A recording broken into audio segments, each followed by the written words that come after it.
Kita beralih ke informasi kampanye saudara. Calon Presiden nomor urut 1 Anies Baswedan akan melakukan kampanye menggunakan fitur siaran langsung di aplikasi TikTok. Menurut Anies, metode siaran langsung di media sosial efektif menjangkau banyak kalangan. Pengetahuan yang luas. Anies beberapa kali berinteraksi dengan menjawab pertanyaan dari warganet, mulai dari pertanyaan seputar skripsi dan kehidupan anak muda.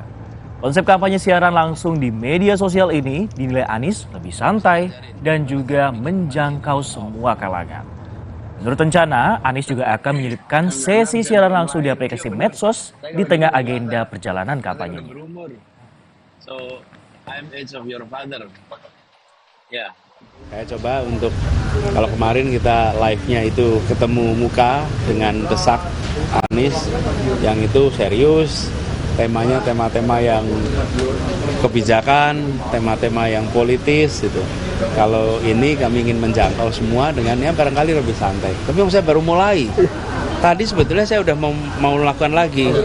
Tapi perjalanan itu sinyalnya nggak bagus.